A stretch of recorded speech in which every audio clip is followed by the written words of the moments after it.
Yeah, thanks, Jonah, and thanks for the invitation to talk here.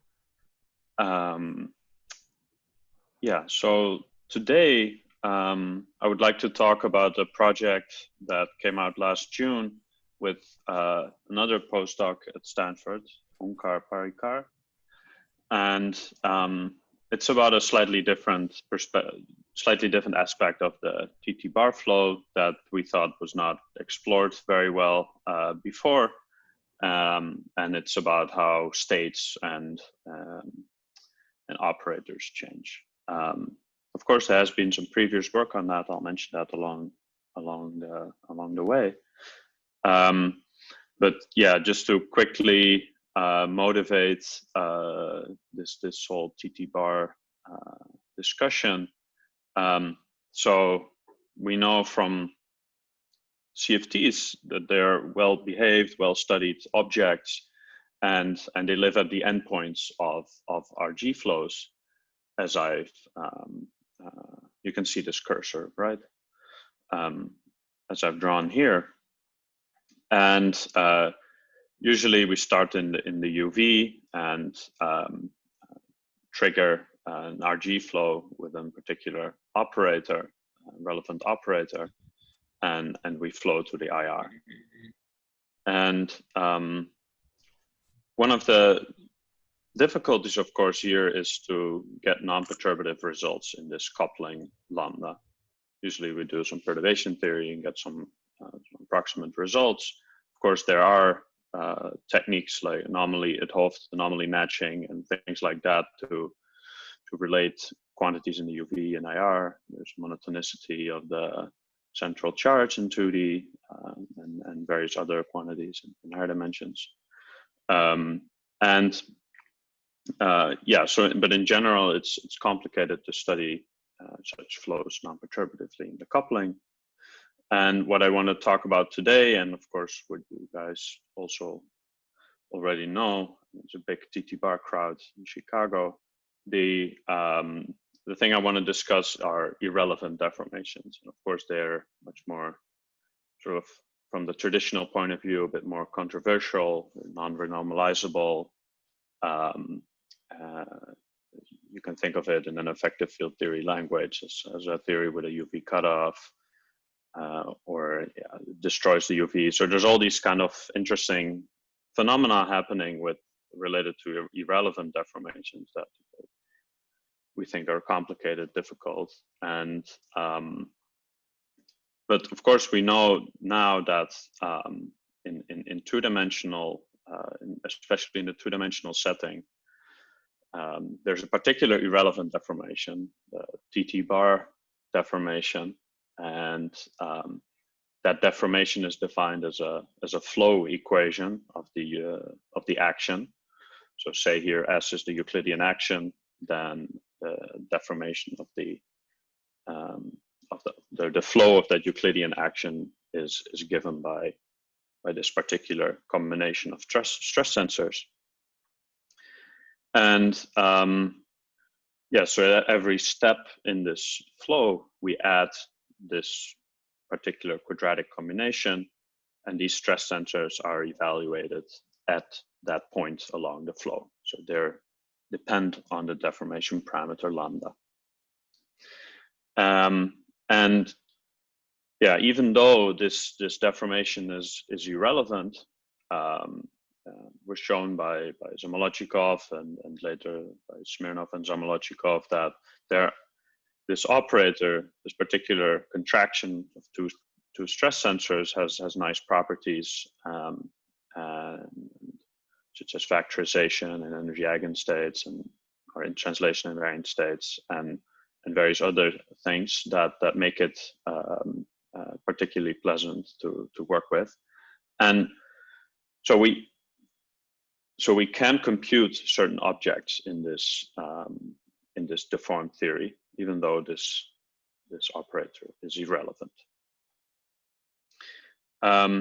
One particular example that we all know and love is, I guess, the deformed spectrum of the theory. So imagine we're taking a CFT as our initial theory, so at the initial point of the flow, and we put that CFT on a cylinder with radius L. Then you can massage this flow of the action in a flow of the energy eigenvalues of the CFT, and you'll get a flow equation that looks like this, which has a particular interesting solution given by this funny square root behavior. And of course, here there are certain interesting observations one can make. One is something that I'll come back to later, is that this energy level formula only depends on the original energies and momenta. There's no other information needed to solve this differential, to solve this flow for the energy levels.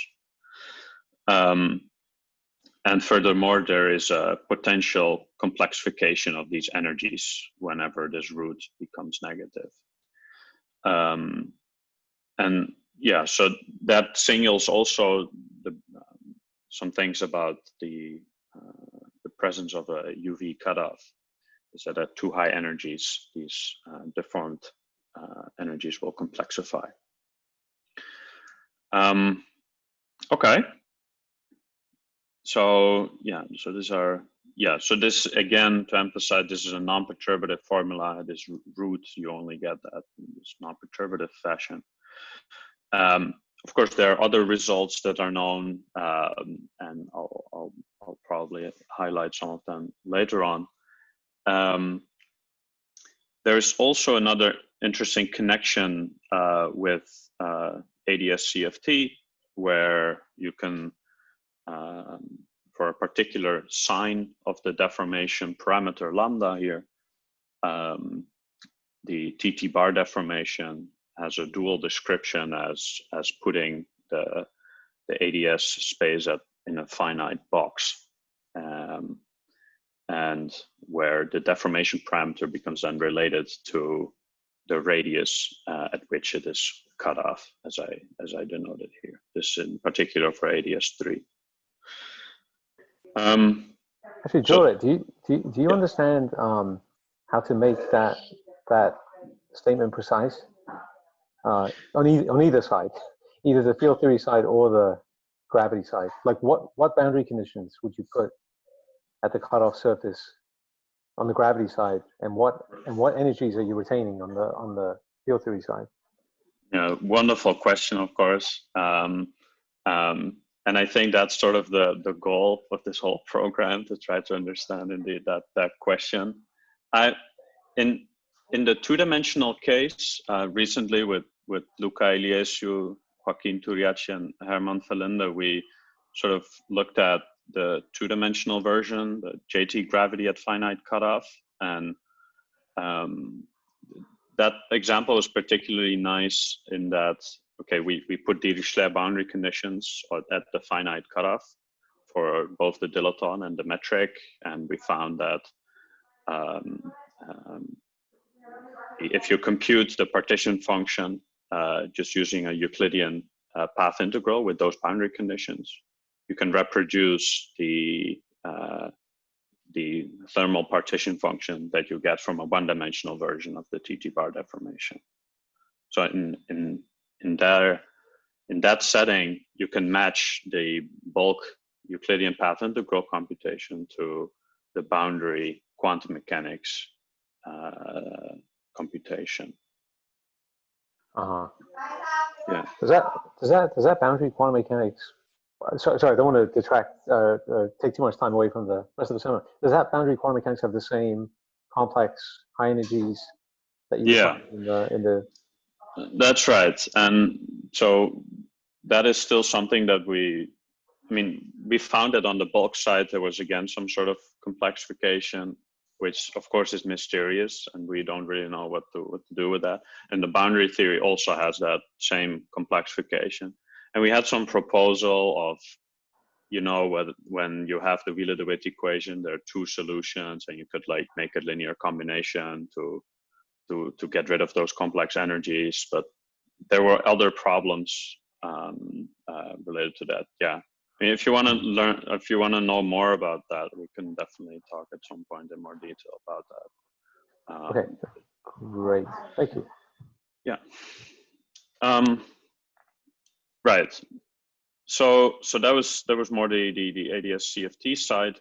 Today I won't touch much on that particular side of the TTbar deformation.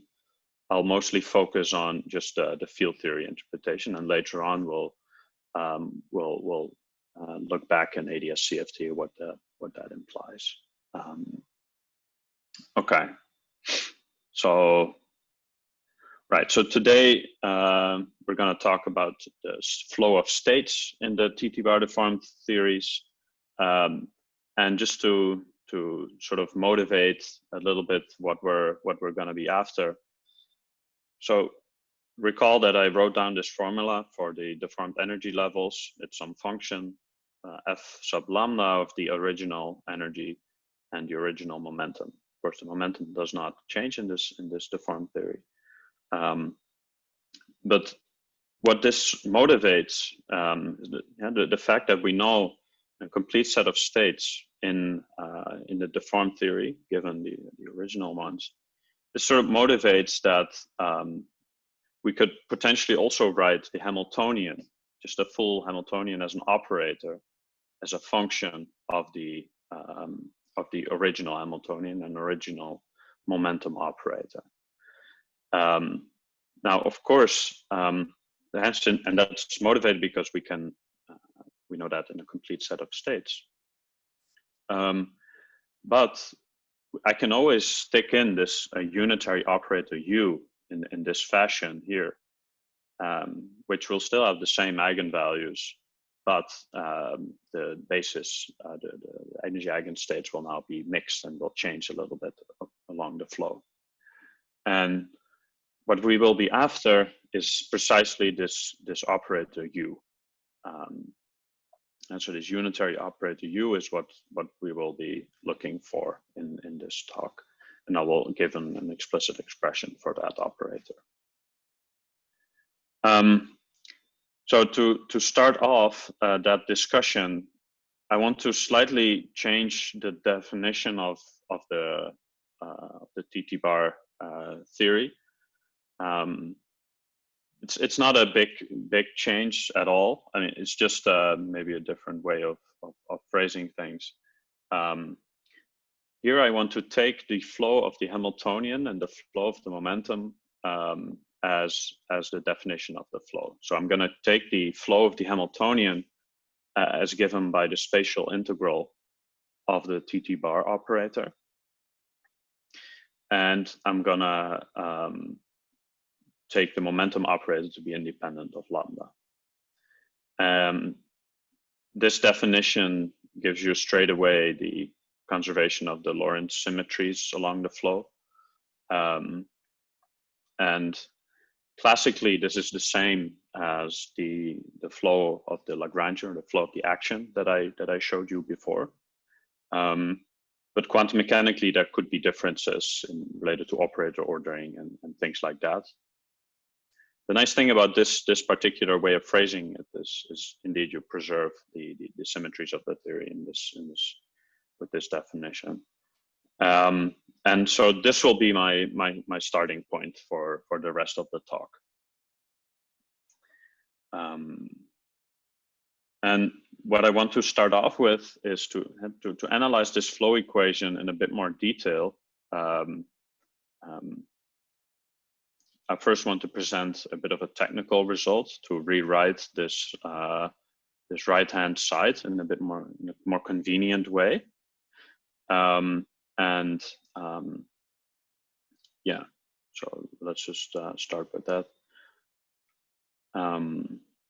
So that the technical result is basically the following: so we have the flow of the Hamiltonian H, the spatial integral, and it's a couple lines of algebra to show that this spatial integral of the TTbar operator can be written as two terms, as a piece that is the commutator with the Hamiltonian again, and a piece y that captures other things, and I'll come to that what those two terms mean.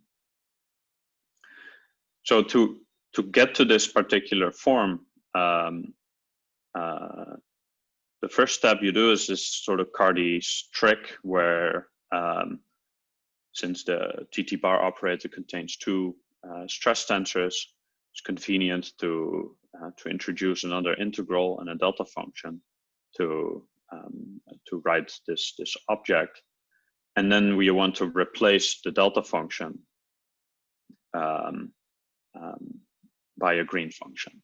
And so this delta function is a delta function in space, in the spatial coordinate, and a green function either on the cylinder or on the line satisfies this particular equation, and this mu is the inverse volume of the spatial slice. So this will be 0 if we are on the line, and this will be some finite value if we are on the circle. So plugging this expression in for the delta function, and so you have some derivative right here. We can do some partial integrations as well to arrive at the form that I advocated, this particular form. And let's see. So then, of course, the important thing is that I tell you what this chi and y are. And so this chi operator involves the green function either on the cylinder, the circle, or the line, and this particular contraction of the stress tensor. So notice here that one of the epsilon tensors went away, and we're just left with particular components of the stress tensor, where one of them is in the time direction. And so these are like the charges, charge densities. And this y operator is a little bit more complicated. It involves these two epsilon tensors proportional to this mu parameter, where this PAB is the spatial integral. This integral sign is missing. Is the spatial integral of the stress tensor. And now to interpret these two pieces, this commutator with h and this y, you can, of course, you can, for instance, take an expectation value in an energy eigenstate, then, or in a translation invariant state. That's, then on the left-hand side, you'll get the flow of the energy eigenvalue.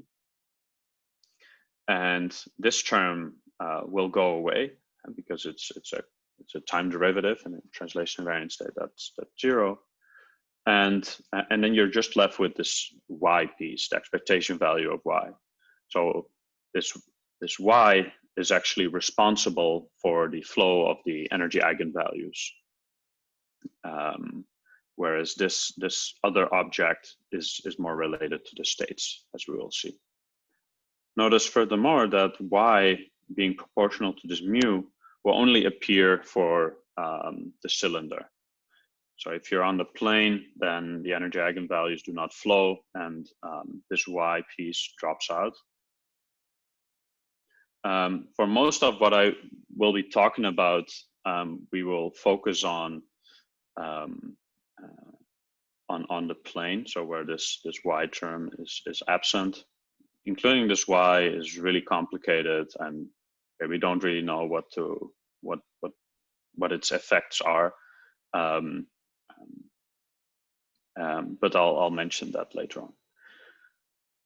Okay, so are there any questions so far?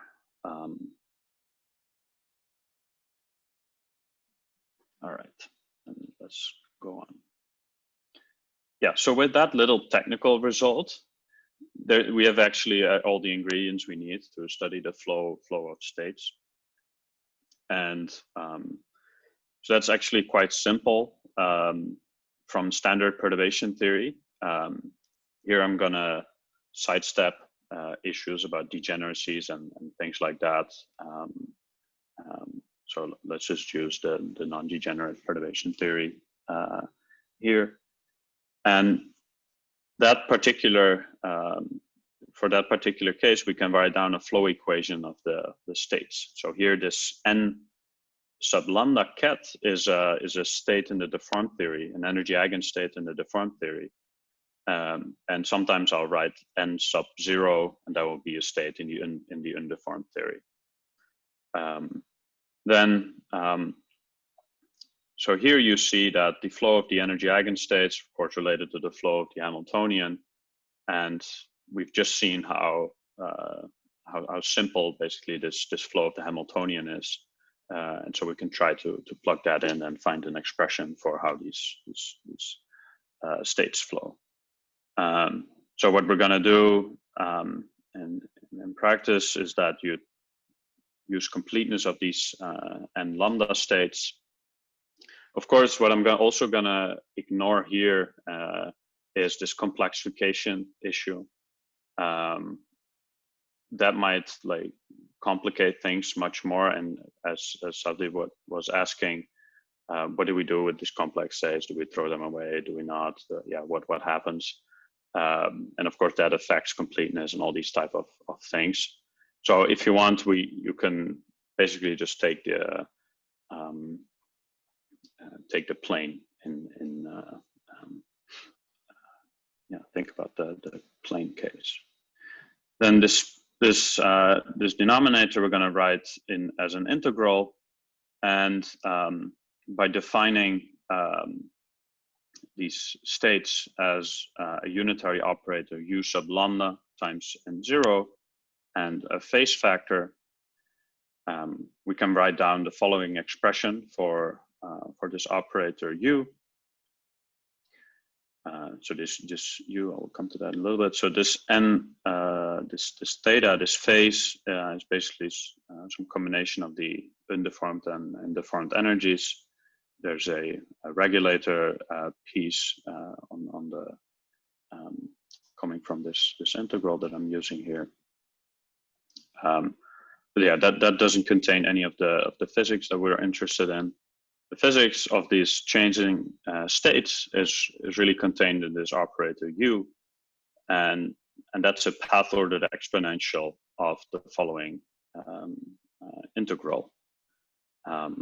So don't be alarmed by this e to the epsilon s, that just comes from that integral that I introduced. And then there's this d lambda h again.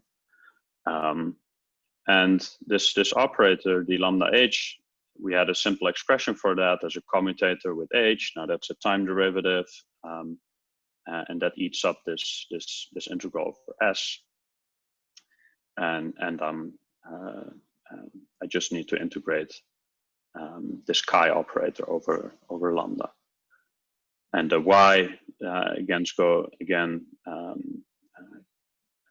just goes along for the right.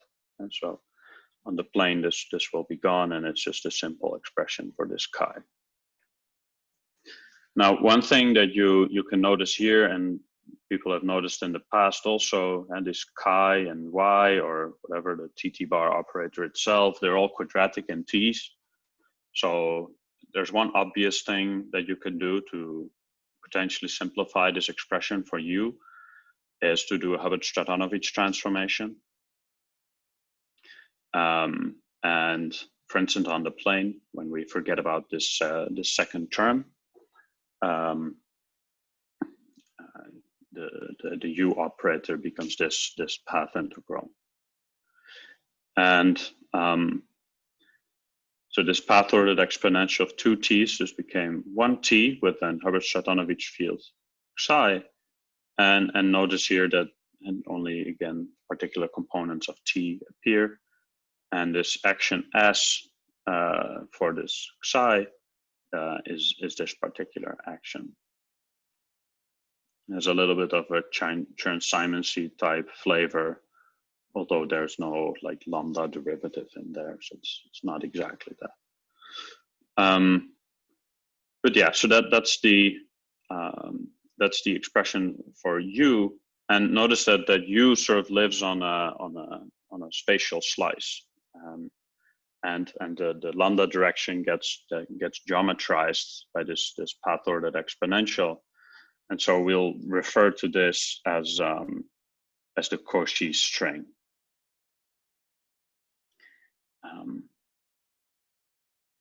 Right. So this is how this operator U. We know now how states flow. We can actually go on and try to study the flow of operators in this theory. Right. So are there any questions about this operator U? Flow of states. All right. Then let's move on. Okay. So let's now look at how operators in this theory can change. So now we know how states change, and that and we know how that the flow of the Hamiltonian is particularly simple, especially on the plane, and this sort of motivates at least two definitions of deformed operators that we looked at. One of them is you take the original operator in the undeformed theory at time 0, and you evolve that operator with the deformed Hamiltonian. And so you evolve that operator in time to some x naught here with the deformed Hamiltonian. Now that gives you one deformed operator. I'm going to call that O lambda. And there's a second type of operator that also will be sort of natural in our language. These are a bit more complicated. They say sort of their definition is through a particular flow equation that's very simple, but these operators are much more non-local than the first type. The reason why we looked at these operators is that they have sort of nice properties, so they're protected in some sense. So that's why they have this little mask on them. I won't be drawing the mask anymore, but yeah, I think you get what I mean. Right, so those are the two type of operators that I want to consider. And let us first just focus on the plane. So on the plane, I have this equation for the flow of the Hamiltonian, and let us consider a 2-point function. I mean, we can do this in general, but let's just consider a 2-point function of these operators of the first type. And so not the O tildes that are protected and stuff, but let's just look at these O lambda operators. And let's do that in the vacuum of the deformed theory. And then you can use a spectral decomposition to get rid of the lambda dependence in the operators, and because those are just evolved with the deformed Hamiltonian. And then we're going to use the flow of the flow of these states. And so this is the flow of an energy eigenstate that just directly follows from this formula here. And if we take a lambda derivative on this side and propagate that through on this side, we can easily find a flow equation for the 2-point function. And it is given in this way. So it's a bit small, but So we have two operators, O1 and O2. Here they were O of X and O of Y. I just relabeled them O1 and O2. And what this this flow of the 2-point function is basically a sum of two commutators with this chi operator. And so there's one term where I take the commutator with the first operator, and there's a second term where I take the commutator with the second operator. And this commutator is basically like attaching a Wilson line to this operator O1. And it's maybe the word Wilson line is a bit misleading. It's not entirely the same as attaching a Wilson line. A Wilson line is more like multiplying the operator with something. Here it's more like conjugation. So that's why I put this Wilson line in quotation marks. We'll see that later on in a bit more detail. Right. So one comment here is that this flow equation of the 2-point function is precisely what Cardy also found. At this commutator of chi with this operator, we recall that chi was an expression in terms of stress tensor components, quadratic in the stress tensor. But those stress tensor components were precisely those that we know how they act on operators. They're T01 and T00. So they act as derivatives, plus, of course, other contributions. But those derivative terms are precisely what Cardy was also finding in his analysis last July. And yeah, so this is precisely what the form of Cardy's flow, and you can check that the equal time correlators still vanish at space-like separated points. So those kind of causality relations still hold. Now, one other thing that I want to, so this now comes to these other type of operators, is that let's look a little bit more at this this flow of the Hamiltonian.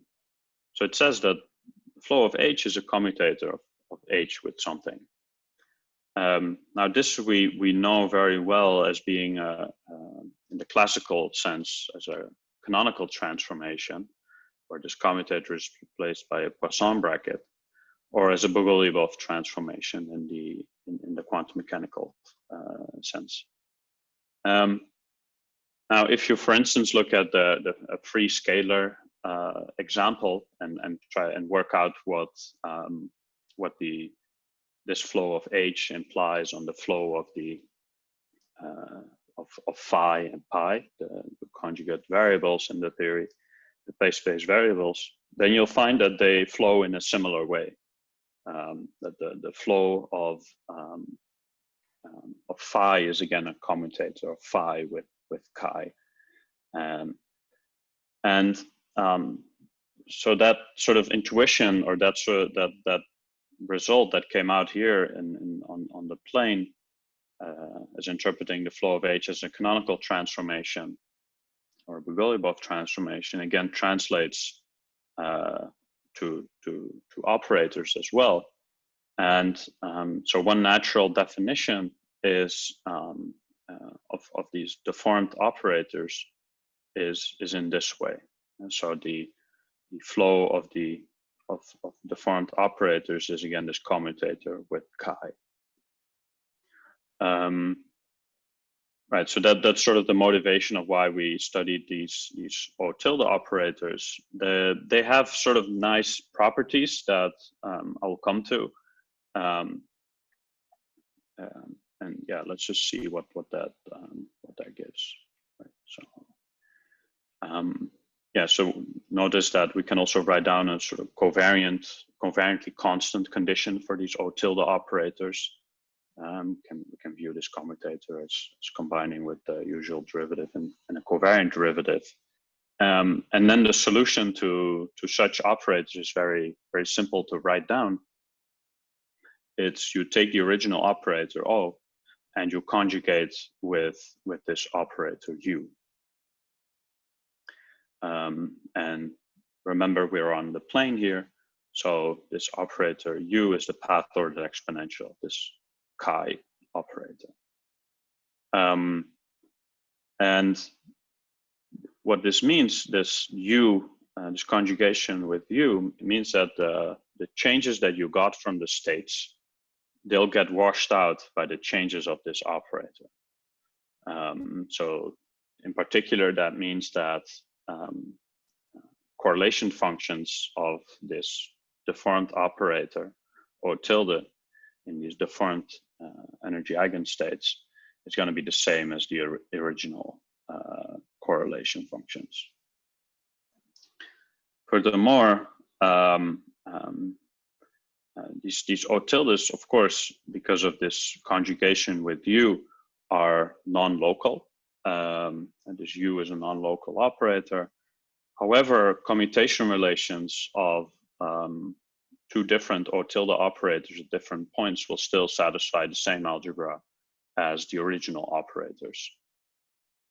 If you compute a commutator of such a dressed operator O tilde with an operator in the undeformed theory, you'll find that they won't have, they won't have the same commutation relations anymore, and it's much more complicated. Right.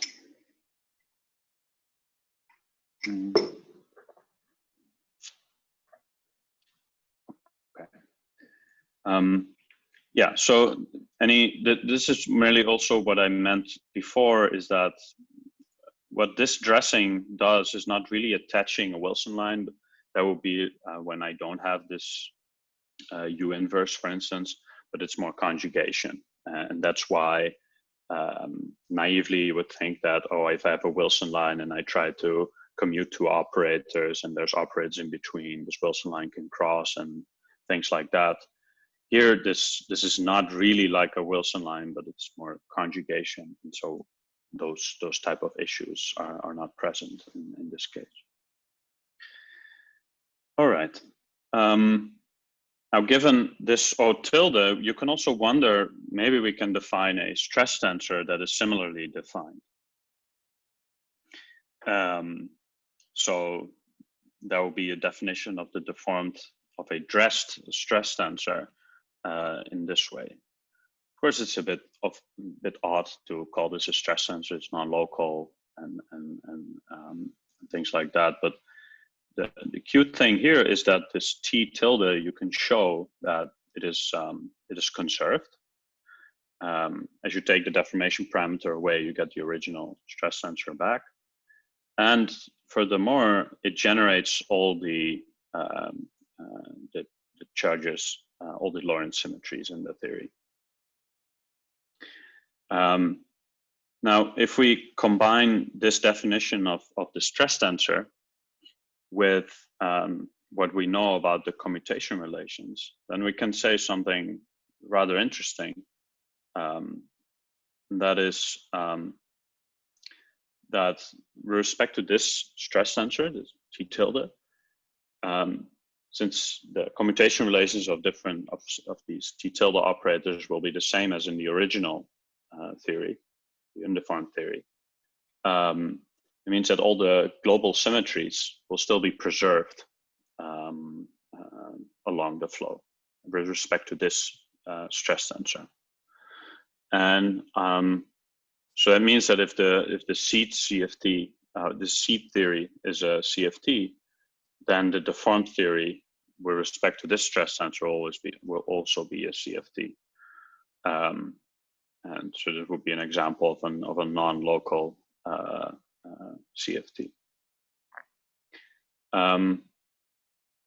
Now, you can wonder like what happens to the Virasoro symmetry. What about these local conformal transformations? Are they also still present in the deformed theory? And I think that's a very interesting question. Yeah, I'm not 100% sure whether they are or not. But one thing you can do to analyze such a problem to see, because yeah. So why am I saying this? We're on the plane. On the cylinder, things are much more complicated, and the definition of this T tilde is much more involved. And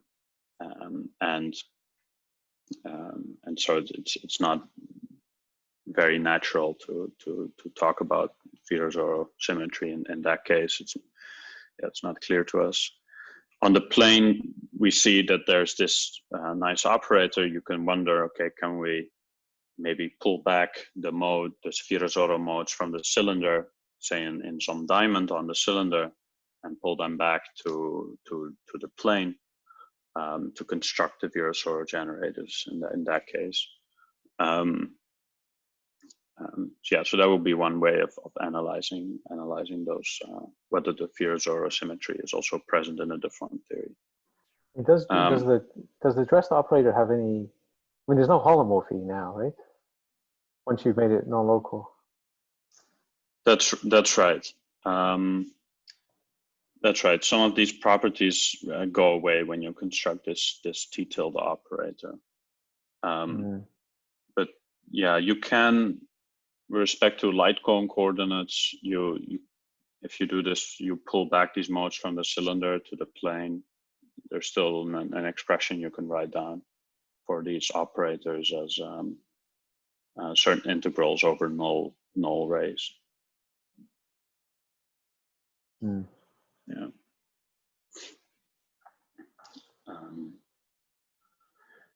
Right. Okay, so let's now come to the cylinder. And the cylinder, as I said many times now, it's more involved. The cylinder has a size L, and that conspires together with the lambda parameter to give some dimensionless parameter that ends up in the energy formula. So these energies can flow, and that needs to be taken into account and the spectral decomposition of the correlation functions that will enter. One thing you can do is use a Lorentzian version of the kernel of the kernel that Dubovsky et al. Found to relate, and there was a relation between undeformed partition function and deformed partition function, but that's just equally good for the energy levels, and we can write down a Lorentzian version for that to apply to correlators. And for instance, if we look at these dressed operators, these O tilde operators, we know that the change of states cancels with the change of operators, so we only need to take into account these changes in the energy levels. And then you'll arrive at an integral transform of deformed two-point function, for instance, is the integral transform of the undeformed two-point function.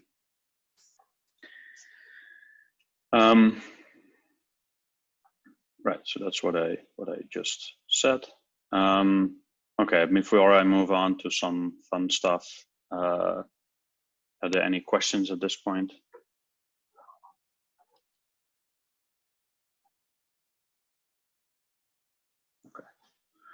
Actually, just so for these deformed correlators, for the dressed operators, so they're supposed to exist in position space with some finite radius of convergence, or it's just not clear?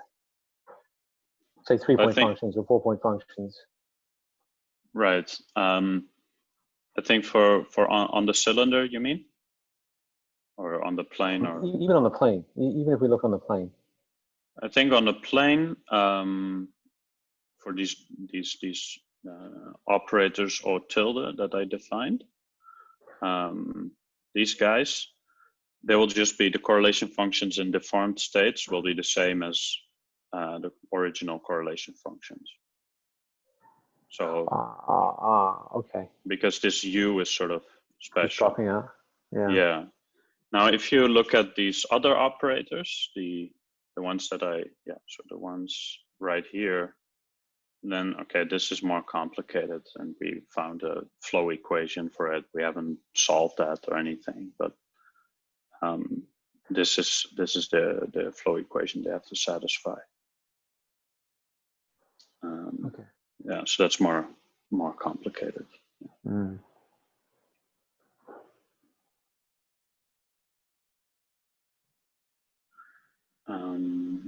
So if I want to take one of the, so there's some dressing that you infer from looking at an operator in isolation. Mm-hmm. But now if I want to look at something like a correlation function, I could worry that the dressing tail of one operator interacts with the dressing tail of another operator. Mm-hmm. In what sense are, I guess what I'm trying to get at is like, so there's something I could do, which is to take a correlation function Mm-hmm. and implement your unitary, which dresses the full correlator. There's another thing I can do, which is to take some operator in isolation and dress it and get something. But how do I know that there's some kind of factorization that says that the dressing of a correlation function by the flow equation is the same thing as the correlation function of the dressing of the operators in isolation? Is there some theorem like that that says that there's some kind of factorization property that the dressing of a correlator is the same as the correlator of the dressings? Well, one thing I can say, I think that's a very interesting question, is that so here this particular flow equation for the correlation function. I mean, we found that based on this analysis where you dress these operators, as you say. Now, you can show that if you look at the commutation relations of two of these dressed operators, that they will continue to vanish at space-like separated points. And so like the causality properties there are still the same as in the undeformed theory, at least here on the plane. Okay, so you would say that there's a domain in which I can define the correlators where there's no interference, and then I can analytically continue away from that. That's right. That's right. And that's why I mean the phrase Wilson line is maybe a bit of a bad name, because you would indeed have that intuition where you just said, okay, there's multiple operators and they can go around, and the tail and the Wilson lines they can cross, and okay, what do you do with that? Here, yeah. So that's why I put this in quotation marks. It's not really like a Wilson line. It's something different. I don't know what the precise analog is, but it's yeah, these interferences that you're talking about, they don't occur for these operators for this particular dressing. Yeah. All right. More questions?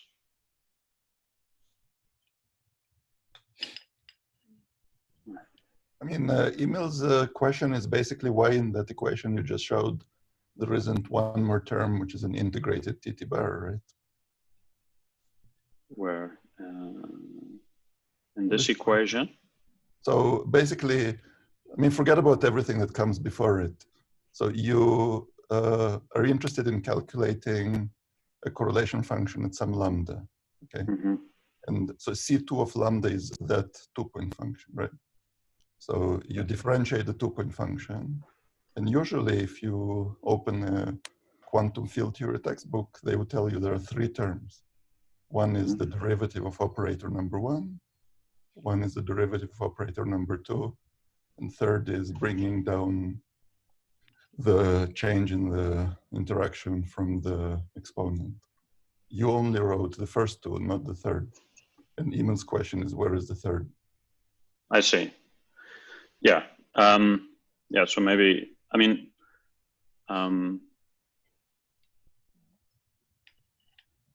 yeah, how should I say this?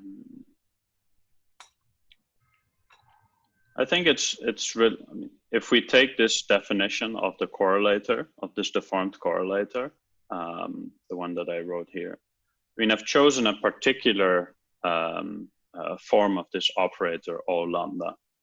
And that was such that it's the original operator evolved with the deformed Hamiltonian. And in that way, the only thing that's going to enter, because these energy levels are not changing, the only thing that's going to change is the states in which you evaluate it, and that's why you only pick up these terms coming from these states, this O sub lambda and sub lambda. I mean, I agree that, and normally what you're saying, and that makes a lot of sense. Here I would say that this is sort of, I mean, it's not exactly the same as, oh, you have the change of the state. I mean, it's really a commutator. There's four of these different states, and there's four different terms in this expression that all contribute. And okay, you can write that as this particular commutator. I don't understand what you mean by here. Like, suppose you try to do this stunt in QED.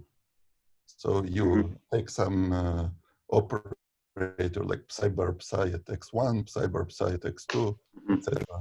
It's not true that you can tell any kind of story in which, when you differentiate the endpoint function with respect to the fine structure constant, all you need to take is terms that act on the individual operators.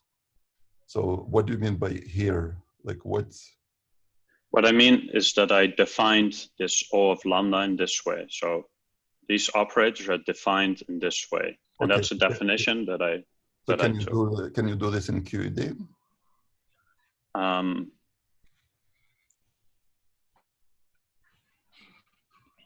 I don't see a problem with that, but there might be something that might be very unnatural, or maybe not something you want to do there.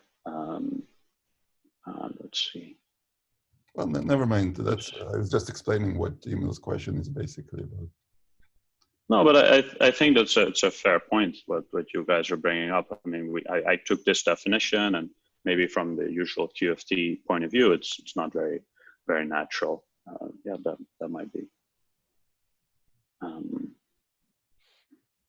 Thanks.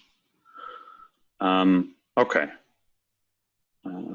There's a couple of minutes left, so let me go on. Can I just follow up a little bit with that? So, sure. So do you understand?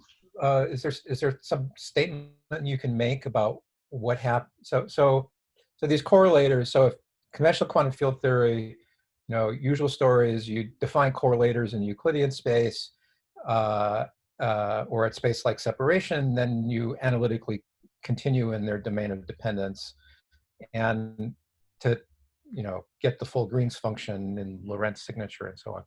So an important part of that is understanding what the singularities are that are sort of the boundary of the analytic continuation. Right. So those are the poles of Green's functions on the light cone in Lorentz signature. So is there some understanding of if you have these dressed operators, what sorts of singularities they have on the light? What sorts of things can happen when you look at them at light-like separated points? Yeah, that is, let's see. So what we know, it depends a little what type of operators you consider, of course. I mean, if I look at these sort of quote unquote boring operators or tilde, then the causal structure of that operator, of that 2-point function, for instance, will still be the same. So these singularities that you're asking about, they will be equivalent to, because the correlator is just exactly the same. Now, for these type of operators, that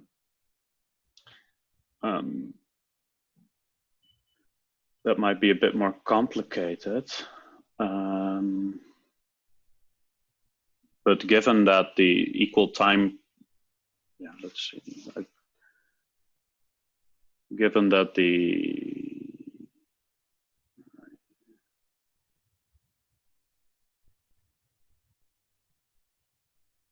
I mean, part of it's a question of are these equations sort of simpler to analyze, for instance? And so right, what you part of the answer to that question in quantum field theory is you analyze the OPE structure, right? And so the coincident singularity and the OPE have to do in part with what the structure is along electrons in Minkowski space. So I was sort of just wondering whether, for instance, you know, something interesting happens to the OPE structure of these dressed operators as you look at them near, you know, coincident insertion points, for instance. Right. For instance, the dressing is like smearing them out in some interesting way. That's right. I mean, there is, right. So you're right that you can look at these OPE, the OPE coefficients, and basically here the story is completely for these operators O lambda. This is equivalent to what Cardy was studying. So he also found that though these OPE coefficients change a bit and there's some sort of smearing going on. Those properties will also be valid here, and those things will certainly also occur here. And so that might change some of the singularity structure, although we have not studied that, that singularity structure in detail, partly because, this is just a complicated thing to solve. You could, so maybe this is, you could, of course, look at the scalar. Say you take a free scalar and analyze this 2-point function in the free scalar case. Then what you find is that there is indeed this smearing of the 2-point function, and especially what you'll find is that there is sort of an redefinition of your coordinates possible, which is this state-dependent coordinate transformation that people have been talking about, in which you can express the deformed correlator as the original correlator, but in different coordinates, where these coordinates then depend on what particular state you're looking at. So that's a bit of an involved object, but it basically says that there's some smearing of the 2-point function. Okay. So all right. Does that answer your question? Yeah, thank you. Okay, good. Okay. So how much time do I have? -2 minutes? Or I think you can take some extra minutes. It's fine. Yeah. So I just briefly wanted to mention one interesting thing that also came out of this Lorentzian, sort of Hamiltonian perspective of the TTbar deformation, is that we can very easily now find the deformed S matrix for the deformed theory on the plane.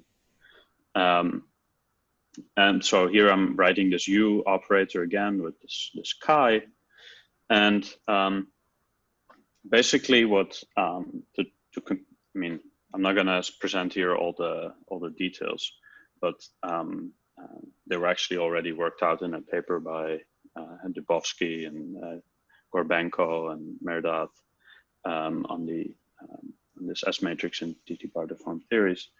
And basically what we can do is map this operator U precisely to that gravitational dressing that was discussed in that paper. So roughly speaking, what is happening is that this operator U ends up in the asymptotic states. So these asymptotic states get also dressed by this unitary operator U. And that unitary operator U has precisely the form that we know from this sort of phase factor, the CDD factor that enters in the deformed S matrix. And so if we consider states with localized momentum and energy, then this will be a bunch of delta functions with some coefficients, and then you'll recognize here, roughly speaking, you'll recognize the phase for the CDD factor for the S matrix. Of course, I'm skipping over some details here, but we in the paper we discuss that in more detail, and you can really see that the CDD factor comes out of including this operator U. Maybe simpler, maybe very explicitly, if you do this Hubbard-Shadanovich transformation and you introduce a Hubbard-Shadanovich field to get rid of the quadratic piece in the stress tensor, you can write this operator U precisely in the way that was proposed by Victor, Sergei, and Merdat as the gravitational dressing of the S matrix. So they have some proposed formulas. There's equation 1.2 and 1.3 in their paper, and that one is precisely equivalent to what we've been looking at with this operator U here. So that's pretty cool that you can derive now also this S matrix purely from the field theory instead of going through the beta ansatz. And moreover, it's very clear now also that what this operator U, how you should think about it, is for these asymptotic states, is really as dressing the operator with the cloud of, I don't know, TTbarons or gravitons or whatever you want to call it. And it's precisely analogous to these Fadeev-Kulish states that you have in QED. And so as we go out to asymptotic infinity, the interaction, the TTbar coupling or the TTbar interaction does not die off at infinity. There's still some remnant, and just as in QED, and so these states need to be appropriately dressed, and yeah, so it's precisely analogous to that. One other sort of thing that came out, and is again another interpretation of this operator U, and this is the final thing I'll say, is as interpreting this operator U as laying down some sort of tensor network on a spatial slice in the bulk. And the way that, I mean, this is work in progress, so not all the details have crystallized, but the idea is to interpret this path-ordered exponential again as a Euclidean path integral. You can again interpret this as this path-ordered exponential as a Euclidean path integral, and yeah. So, but that path integral is now in the lambda direction and the spatial direction. So that means that if we interpret that back in the ADS CFT language that we have some spatial slice in ADS3. So, and the geometry of that spatial slice is captured by psi. And of course, what we would want to see that in some limit where we have a holographic setup, large N and large C, that this psi is precisely such that the geometry of that spatial slice is hyperbolic space. And then various other ideas also come to mind in this regard, especially there was a proposal by Tagianagi and Miyagi about relating states to particular surfaces in the bulk, closed surfaces in the bulk. And this operator U would be a very explicit definition of the unitary operator that they wanted to define in that construction, where you now take a CFT state and you evolve it in the lambda direction, in the radial direction to some finite radius. And so that would give you, given a state in the CFT, give you a state that you can associate with some surface in the bulk. And this U is precisely encoding that. Right. Yeah. So that's all I wanted to tell you guys. Thank you. Thanks, Jorrit. I actually had a question just at this ending point with the tensor network. Is there a reason why it should just like this interpretation of the of that operator as like pushing in some direction of the tensor network only works for one sign, or can you do it for both signs? Yeah, that's a very good question. I think if you want to have the holographic interpretation, there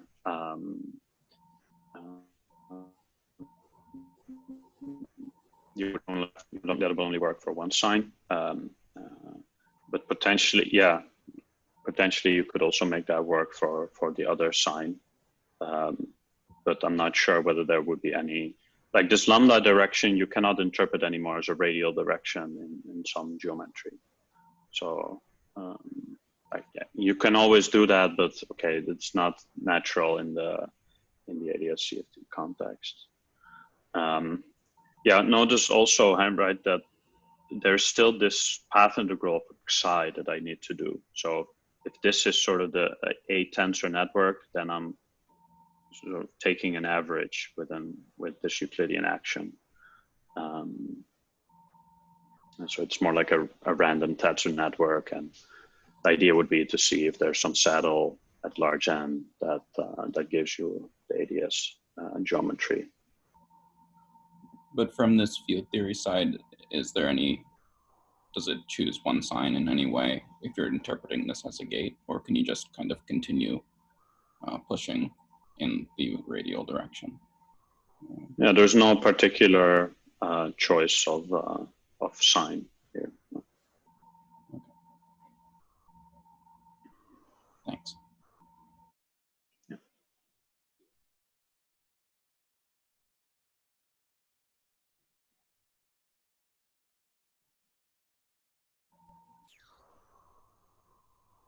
More questions?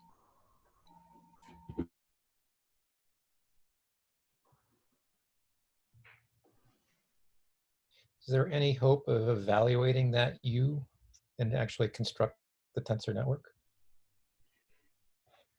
Or is it just some formal analogy? I think in a large N limit, there's definitely a hope of evaluating this U. And yeah, that's what we're trying to understand currently, whether if we consider a large N CFT to start with, whether there's some saddle point in this particular operator, this U that we can evaluate. like you always want this U to act on some state. So if we say we act as on the vacuum state, then these things also simplify, and you might hope to find a saddle point. Yeah, that's the, yeah. Okay.